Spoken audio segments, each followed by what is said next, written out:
আজকে আমি একদম খাস বাঙালি খাবারগুলোই রান্না করেছি। আর এই খাবারগুলো শরীরের জন্য তো ভালোই। কাঁচামরিচ দিয়ে দিলাম কারণ ঝাল ঝাল করতে হবে। একটু ভালো করে কষিয়ে তারপর সামান্য একটু পানি দিয়ে দেব। আর এখন দিয়ে দিব টমেটো আর কাঁচামরিচ। এখন আস্তে আস্তে অনেকক্ষণ পর্যন্ত জাল করব। আসসালামু আলাইকুম আমার প্রিয় ভাই ও বোনেরা, আপনারা কেমন আছেন? আশা করছি সবাই খুব ভালো আছেন এবং সুস্থ আছেন। প্রতিদিনের মতো আজকেও একটা নতুন ব্লগ নিয়ে আপনাদের সামনে হাজির হয়েছি। আর আজকের ব্লগে আমি আপনাদের সাথে অনেক কিছু শেয়ার করার চেষ্টা করব ইনশাল্লাহ। প্রথমেই বলে নিচ্ছি, আমার ভিডিওগুলো যদি আপনাদের ভালো লেগে থাকে তাহলে আমার চ্যানেলটা সাবস্ক্রাইব করে আমার পাশেই থেকে যাবেন। আমি এখানে প্রায় 1 কেজি মতো আলু সিদ্ধ বসিয়ে দিয়েছি, কারণ আজকে আমি উত্তরবঙ্গের আলু খাটি রান্না করব হাঁসের ডিম দিয়ে। মাছ দিয়ে আলু খাটি খাওয়া হয়েছে, তবে হাঁসের ডিম দিয়ে কখনো খাওয়া হয়নি, সেজন্য আজকে হাঁসের ডিম দিয়ে রান্না করব। আর এখন দেখতে পাচ্ছেন আমি কিছু মসুরি ডাল ভিজিয়ে নিচ্ছি, কারণ আজকে আমি বাঁধাকপি দিয়ে মসুরি ডালের পাকোড়া করব। বাঁধাকপি দিয়ে ডালের পাকোড়া খেতে কিন্তু অনেক ভালো লাগে। যারা খেয়েছেন তারা তো অবশ্যই জানেন এটা কতটা টেস্টি। সাথে কচু শাকের ঝাল ঝাল ভর্তা, আর থাকছে মুরগির মাংস দিয়ে কচি লাউ। মানে বাঙালিরা যে খাবারগুলো খেতে খুব ভালোবাসে, আজকে আমি সেই খাবারগুলোই রান্না করব। পুরোপুরি শীত না থাকলেও শীতকাল কিন্তু চলে এসেছে। এখন বাজার জুড়ে শুধু শীতকালীন সবজি। এই শীতকালে চেষ্টা করবেন বেশি বেশি শাক সবজি খেতে, কারণ শীতকালে তো বাহারি সবজি পাওয়া যায় বাজারে। এই জন্যই শীতকালটা আমার অনেক ভালো লাগে। সবার প্রথমে কিন্তু আমি সবজিগুলোকে খুব ভালো করে ধুয়ে তারপর কাটাকাটি করব। আজকে আমি যে সবজিগুলো নিয়েছি এগুলো ধুয়ে কাটলেই বেশি ভালো হয়।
লাউ যে একটি বেহেশতি খাবার, সেটা আসলে লাউ খাওয়ার পরেই বোঝা যায়। মানে লাউটা খাওয়ার পর শরীরটা একেবারে ঠান্ডা হয়ে যায়।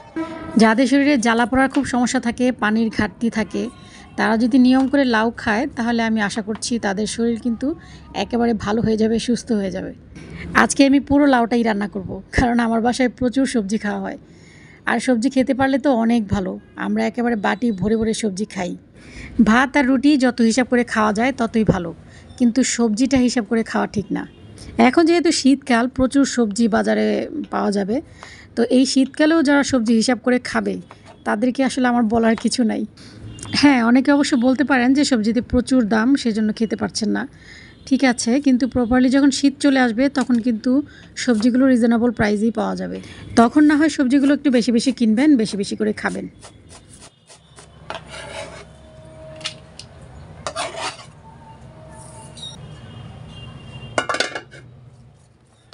কচু শাকের ভর্তা করব বলে এখন শাকগুলোকে সিদ্ধ বসিয়ে দিলাম।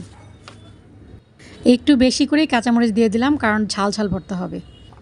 আর দিয়ে দিলাম রসুন। এখানে আমি প্রায় 6টার মতো রসুন নিয়েছি। ছোটো রসুনগুলোতে ঝাঁজ বেশি থাকে, সেজন্য আমি এই রসুনটাই খাই।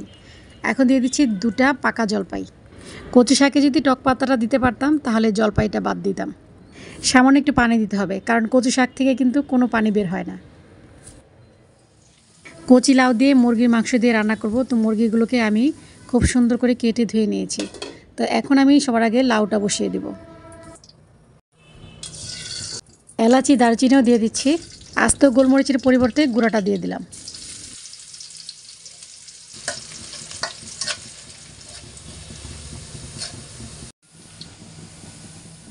মুরগির মাংসগুলোকে আমি বেরেস্তার উপর একটু ভেজে নেব। আমি অবশ্য সবসময় মুরগি রান্না করতে গেলে এভাবেই রান্না করি, কারণ এইভাবে রান্না করলে টেস্টটা অনেক ভালো আসে, আর মুরগিতে যে একটা আষ্টে গন্ধ থাকে সেটাও কিন্তু দূর হয়ে যায়। এদিকে আমার কচু শাকটাও সিদ্ধ হয়ে গেছে।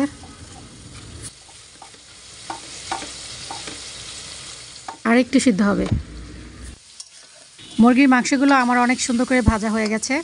এখন এখানে অ্যাড করে দিব 2 চামচ ভরে ভরে আদা রসুন বাটা, আর দিয়ে দিব 1 চামচ হলুদের গুঁড়ো, 1 চামচ মরিচের গুঁড়ো, 1 চামচ গরম মশলার গুঁড়ো। এখানে সব ধরনের মশলা গুঁড়ো করা আছে, আর স্বাদ মতো লবণ।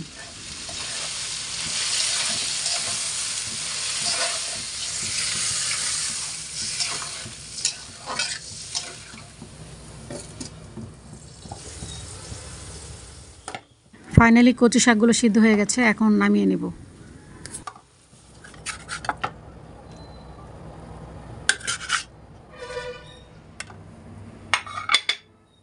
এখন অন্য একটি চুলায় আলু ঘাটির পানিটা বসিয়ে দিলাম। এটা জাল হতে থাক, আর ওদিকে আমি দেখে আসি আমার আলু আর ডিমের কি অবস্থা। ও মাই গড, আরেকটু হলো তো পুরো ছাই হয়ে যেত। যাক, একদম সঠিক সময় এসেছি।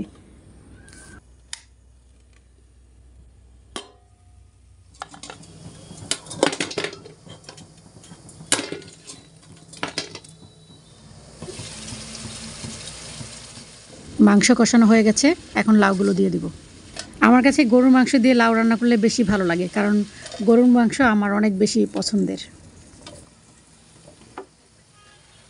একটু ভালো করে কষিয়ে তারপর সামান্য একটু পানি দিয়ে দেব, কারণ এখন কিন্তু লাউ থেকে কোনো পানি বের হয় না, সেই জন্য এক্সট্রা করে একটু পানি দিয়ে দিতে হয়।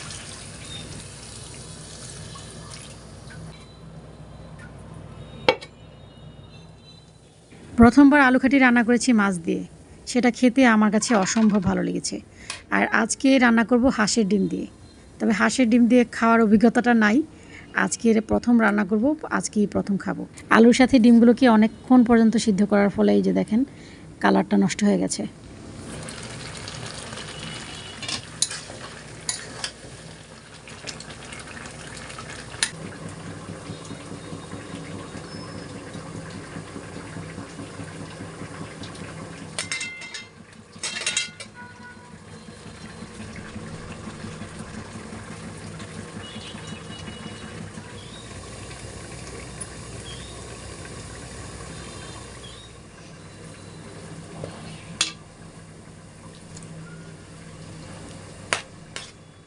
ডাল যেমন অনেকক্ষণ জাল করে রান্না করতে হয়, আলু ঘাটিটাও কিন্তু ঠিক তেমন।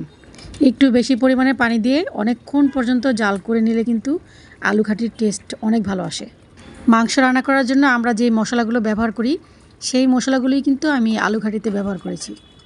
দিয়ে দিচ্ছি পেঁয়াজ কুচি, আর এখন দিয়ে দিব টমেটো আর কাঁচামরিচ। এখন আস্তে আস্তে অনেকক্ষণ পর্যন্ত জাল করব, কারণ আলু ঘাটি যত জাল করা হবে ততই ভালো লাগবে। মাংস দিয়ে লাউ রান্না করলে অবশ্য ধনেপাতা দেওয়ার কোনো প্রয়োজনই আমি মনে করি না, তারপরও দেখার সৌন্দর্যের জন্য দিয়ে দিলাম।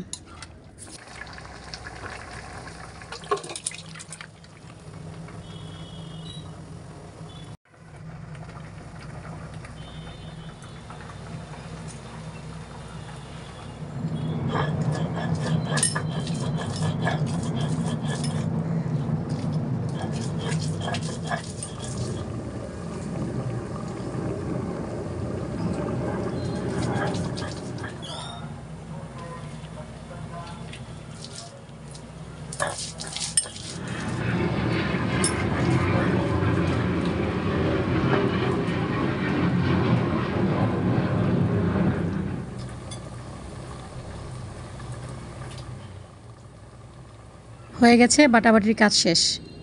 আলু ঘাটি বাগার দেওয়ার জন্য আমি কয়েকটা শুকনো মরিচ দিয়েছি, রসুন কুচি, পেঁয়াজ কুচি। হাঁসের ডিমগুলো ভাজা হয়নি, সেজন্য ভাবলাম যে হাঁসের ডিমগুলো আমি পেঁয়াজের সাথে একসাথে ভেজে নেব।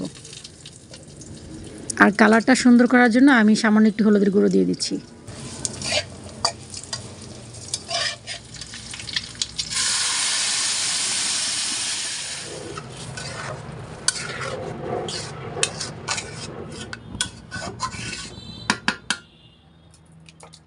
হয়ে গেছে আমার আলু ঘাটি রান্না করা। আর দেখেন তো, দেখে কি মনে হচ্ছে, ভালো লাগবে খেতে। এখন আমি কচু শাক বাটাটা একটু পেঁয়াজের বেরাস্তা করে তার উপর গড়িয়ে নিব, কারণ এইভাবে করলেও ভালো লাগে, আবার একদম সাদা খেলেও ভালো লাগে। সাদা বলতে বোঝাচ্ছি তেল ছাড়া।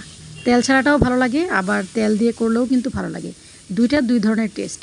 তবে আমি ভেজে নিচ্ছি একটা কারণে, সেটা হচ্ছে আমি কচু শাককে ভীষণ ভয় পাই, কখন যে গলায় ধরবে, সেজন্য আমি একটু তেল দিয়ে ভেজে নিলাম, যাতে গলায় ধরার কোনো চান্স না থাকে।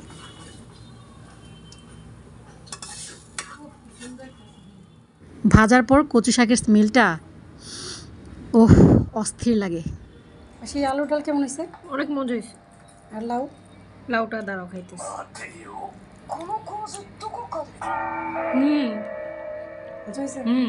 সেই প্রায় 2 ঘন্টা কিন্তু হয়ে গেছে, আর ডালগুলো দেখেন খুব সুন্দর করে ভিজেছে।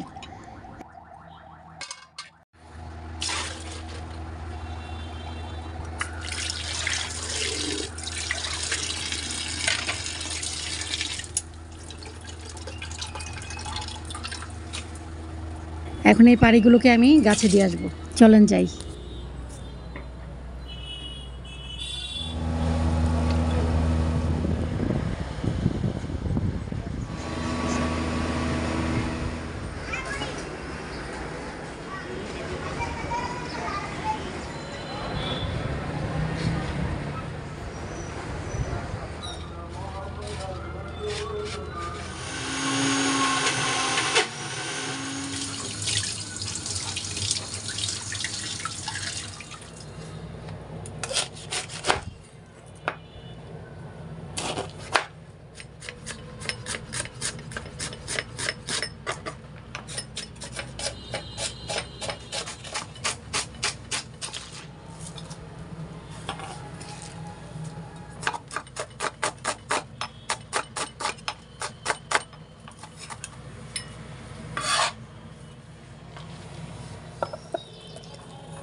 হলুদের গুঁড়ো একেবারে সামান্য দিয়েছি, মানে হাফ চামচ, আর হাফ চামচ মরিচের গুঁড়ো দিয়েছি, স্বাদ মতো লবণ দিয়েছি, আর গরম মশলার গুঁড়ো, আদা রসুন বাটা দিয়ে দিচ্ছি 2 চামচ।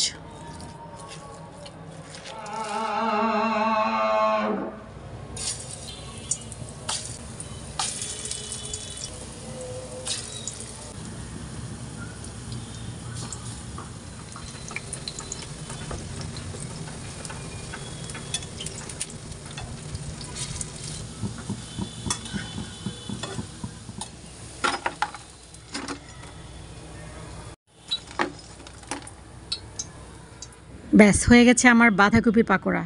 আর এই পাকোড়াটা খেতে ভীষণ ভালো লাগে। যদি বিশ্বাস না হয় তাহলে অবশ্যই ট্রাই করে দেখতে পারেন, আসলে এটা খুবই মজা।